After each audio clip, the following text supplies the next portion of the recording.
अपने हाथों लिखती थी। निशु देशवाल ने अपना पहले ही जानता था जो काम वो कर रहा है उसमें कितना खतरा है। निशु ने कह दी थी ट्रैक्टर पर ही होगा उसका अंत। निशु देशवाल के चाहने वाले की आंखों से आंसू नहीं सूख रहे। निशु देशवाल की शादी को अभी 1.5 साल ही हुआ था। घर वालों ने निशु की शादी 21 को उम्र में ही कर दी।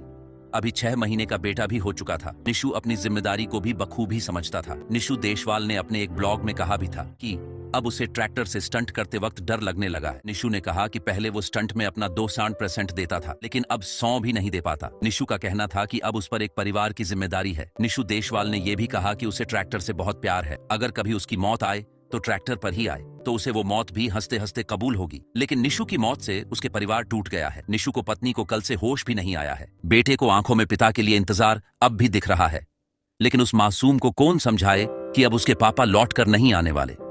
जिस ट्रैक्टर पर निशु देशवाल को खुद से भी ज्यादा भरोसा था, वही निशु के लिए मौत का कारण बना। घर बड़े भाई से कहकर निकला था कि आज कुछ बड़ा धमाल करने वाला हूं, लेकिन किसी को शंका नहीं थी कि आज निशु का आखिरी दिन है।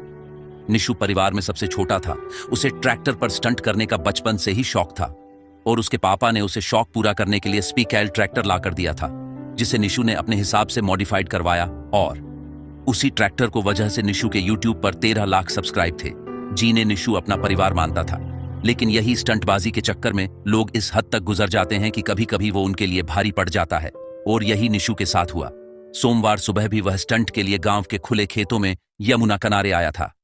यहां उसने ट्रैक्टर से कई स्टंट किए, यहां तक कि वो कई वीडियो बना चुका था, लेकिन आखिर में संदिग्ध परिस्थितियों में उसका बैलेंस बिगड़ गया और ट्रैक्टर उसके ऊपर गिर गया, जिससे उसकी मौत हो गई।